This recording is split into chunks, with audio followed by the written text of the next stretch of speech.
When we're merchandising the bedding plants, it's very important that we at least keep the vegetables separate from the flowering plants. Vegetable gardeners want to come and be able to pick through the various varieties of cabbage and tomatoes and peppers, and to have them all together and trying to keep all like varieties together will help the vegetable gardener find the vegetable plants that they're looking for. On the bedding plants, the flowering plants, again, we want to be able to keep like varieties together. The marigolds and yellow marigolds all in one block. And then we also have the Dusty Miller and the snapdragons as well, are all kept in one group. This is a real good example of how bedding plants should be merchandised. I'd like to talk a little bit about the different packs that are coming in to be able to distinguish between a bedding plant and a ground cover pack. Bedding plants come in either a strip pack with 3 plants straight in a row, or in a 3-pack that's a square, whereas ground covers come in what we call a 12-pack, which has 4 cells per pack rather than the 3. So any plant that's has 4 to a pack is a ground cover, and any pack that has 3 cells is a bedding plant. 2 different price points completely.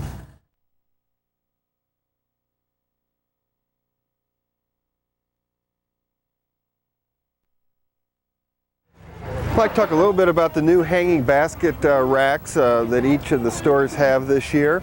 The outdoor hanging basket racks are set up to display the sun hanging baskets, sun varieties such as the snapdragons, verbena, ivy geraniums, pansies. On this rack, we do have a few begonias which need to be placed back into the house because the green leaf varieties will sun scald once we start getting into some really warm temperatures. But this makes for a very nice display. I think it's again good to merchandise in a vertical way so people can pull off the basket that they like of this particular variety, and then that variety can be re-merchandised down as people pull off the lower ones. With regard to hanging baskets, there's 3 main blooming baskets that need to be in the shade house. The wax leaf begonia, the New Guinea impatiens, and then regular impatiens. Along with these 3 blooming baskets, we also need to put all of the foliage type baskets into the house. We currently do not have any here, but eventually we'll be getting bridal veil, wandering Jew, asparagus fern. All of those foliage type baskets merchandise well in the shade house. One thing I'd like to point out is when we get to a basket that gets to this condition, the basket needs to be removed. This impatiens basket has suffered from frost damage from last week, and it's going to be a long time before it really comes back and looks nice. This verbena basket was just allowed to dry out, and once it's dried out to that point, it is not going to recover, so it needs to be removed as well. And fresh baskets need to be put in its place. Hopefully we can keep this to a bare minimum.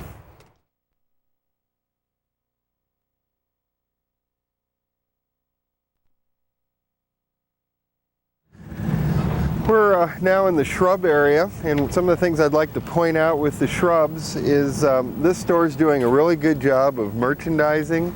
They're keeping like varieties and groups, and each group of shrub is placed next to a contrasting variety in either color or foliage texture.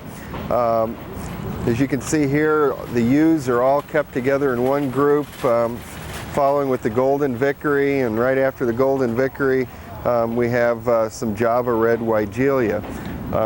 All the 2-gallon material is kept together in this area, where the 1-gallon size is kept together in this area. Again, all the shrubs are kept by like variety in groups, easy to shop. And this store has been having very good sales with their shrubs, I think partly due to the fact that they're doing a good job of presenting the plants. Again, all the shrubs are kept off the ground on pallets to keep the hot asphalt from penetrating into the root zone of the plant in the pot. I'd like to talk a little bit about the rhododendrons and the azaleas. At this particular store we still have rhododendrons because rhododendrons bloom after the azaleas do. Azaleas were pretty well down on stock, pretty much out of stock even after a second delivery. The azaleas and the rhododendrons need to be placed right next to the checkout, so as people are waiting to leave, they can see the rhododendrons in bloom. Once these rhododendrons are out of bloom, it's just a big green leafy plant, and it's not it does not have the sales appeal that it does when they're in full bloom. Azaleas again are very early to bloom before the rhododendrons. The azaleas that we offer are in a 1-gallon container, where the rhododendrons that we were looking at were in a 2-gallon size. It's very important to keep azaleas watered. Again, when we're merchandising trees, we want to keep like varieties together in each of the 8x8 bins. It's real important that the trees are kept mulched to retain moisture in the root balls. It's also important that we trim off any ties that hold the tree together, so that when we untie the plant, you can actually see the full size of the plant. This is a bed of dogwoods that are selling quite well, and if we get into some dry days, even with the mulch, we want to make sure that the root balls are watered at least maybe every 3 days if we're getting into a real dry spell. If we're getting lots of good rain, it's not necessary to water, but maybe once a week.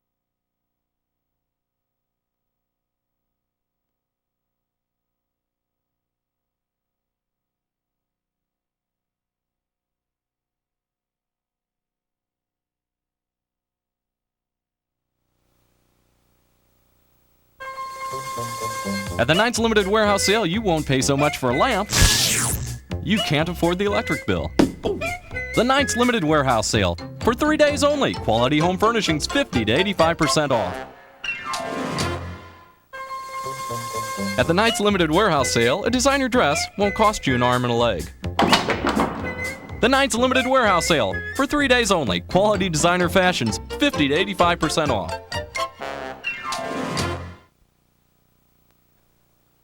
At Home Decorators Catalog Outlet, the price of a trash can won't eat up your budget. Home Decorators Catalog Outlet. If you have to ask how much it costs, you've come to the right place.